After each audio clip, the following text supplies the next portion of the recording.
Hi class, we are still on our 5.5 notes. On this video lesson, we're going to be doing problems 15, 16, 17, and 18. We're adding and subtracting radical expressions, which is quite a bit different than multiplying and dividing them. So make sure that you pay very close attention to what signs are in between these radicals. If it's positive and negative signs, you're going to do something completely different than if it's multiplying or dividing signs. So you got to be very close. You have to pay close attention with those things. So the first thing we're going to do, which is where we oftentimes start off, is if you see the square root of 12, hopefully a red flag just flares up in your brain saying, I got to simplify that sucker. Same thing with the square root of 48, same thing with the square root of 27.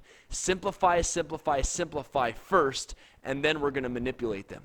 So first, let's simplify the square root of 12. It's 4 times 3, thus making it 2 square root 3. That's what the square root of 12 becomes. 48 is the same thing as 16 times 3. So the square root of 16 is 4. So we have 4 with the square root of 3 remaining inside. And then we have the square root of 27. The square root of 27 is the same thing as 9 times 3. And the square root of 9 is 3. So this negative sign makes it a negative 3 square root 3. So 2 square root 3, a positive or plus 4 square root 3, minus 3 square root 3. So now class, here's the introduction that I'm going to give you into simplifying this. If I had 2x, this is something completely different, you don't have to write this down.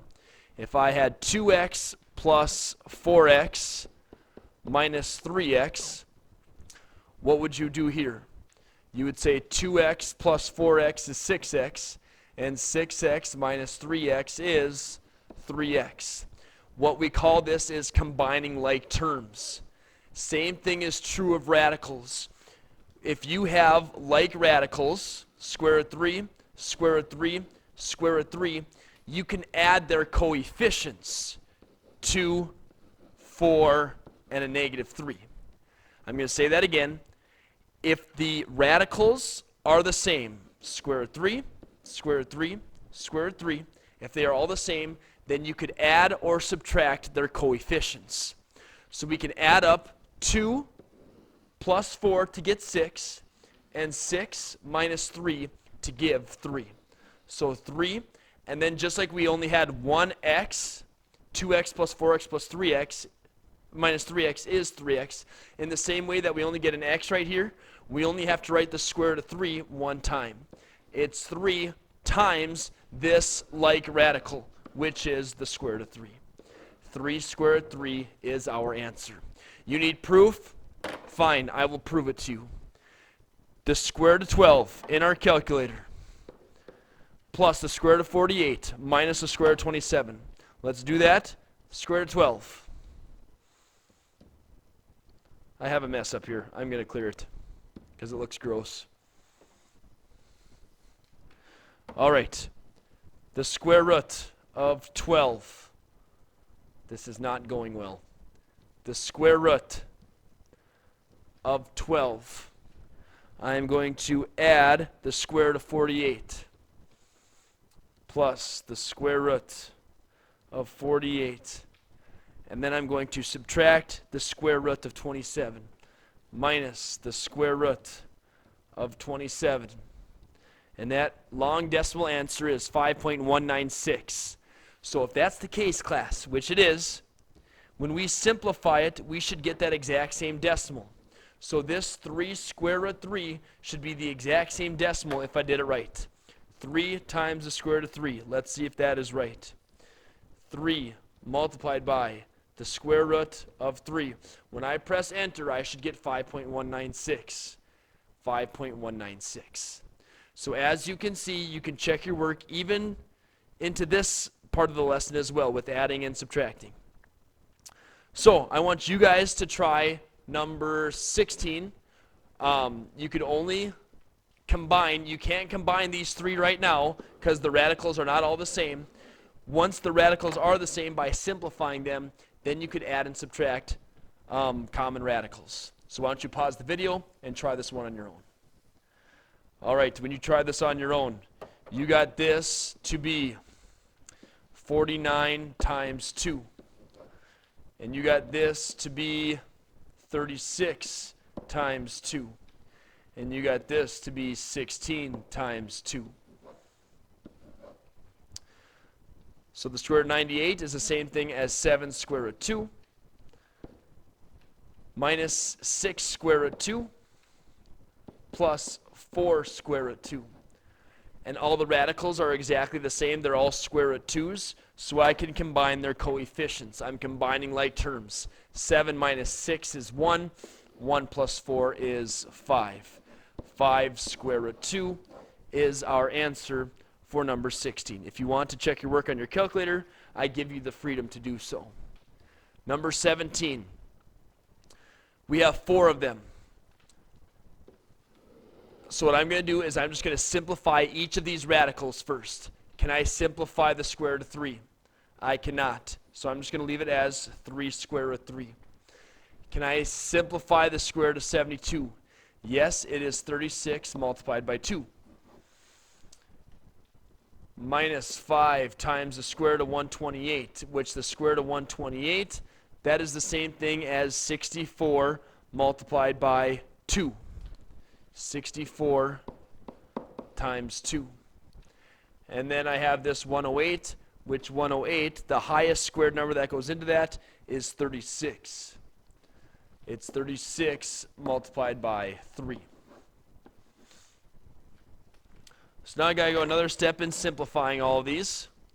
This, like I said, doesn't change. It's still 3 square root 3. I'll bring it down. This is a positive sign right here. Negative, positive sign right there. So then I'm going to have the square root of 36, which is 6 square root 2. The square root of 64 is 8, and 8 times the negative 5 is a negative 40 square root 2. And then I have the square root of 36, which is 6, and 6 times 2 is 12 square root 3.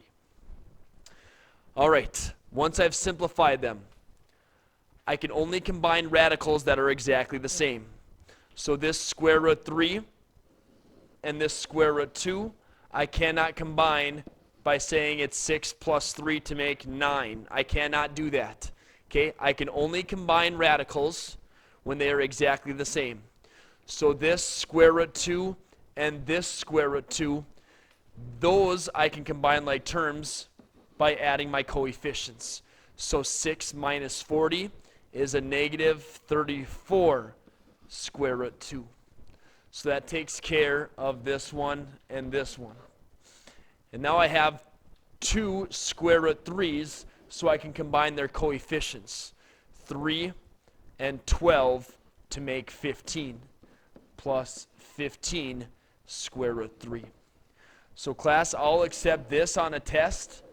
I want to let you know that if you had the square root of 3's first, if you had 15 square root 3 minus 34 square root 2, I would also accept this on a test. Either one is fine with me. The reason why I tell you this is because Excel Math might have either one. They certainly won't have both options on an A, B, C, D for their choices, but they will have one or the other. So make sure that you're aware of that. All right, you guys try number 18. Pause the video. Check your work with mine when you're done.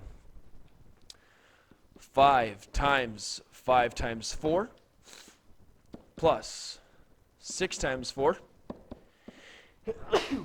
excuse me, minus, I thought I had to sneeze again, but it went back in. Let's see here. The square root of 180 is 36 times 5.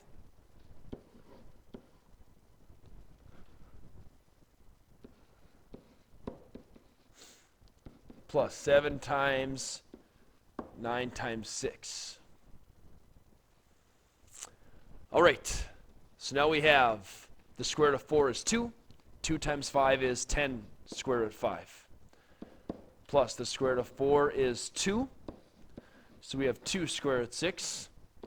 The square root of 36 is 6, so minus 6 square root of 5. Plus the square root of 9 is 3, and 3 times 7 is 21 square root of 6. So now we can combine like terms. Square root of 5 and square root 5. Let's combine those coefficients of 10 minus 6 to give 4 square root 5. Square root 6 and square root 6. We'll add up those coefficients to give 23 square root 6. And this is our answer for problem number 18. 4 square root 5 plus 23 square root 6. And once again, you could have that in either order. In class, what you're doing here is simplifying. Doesn't this look a lot more simple than this whole big mess?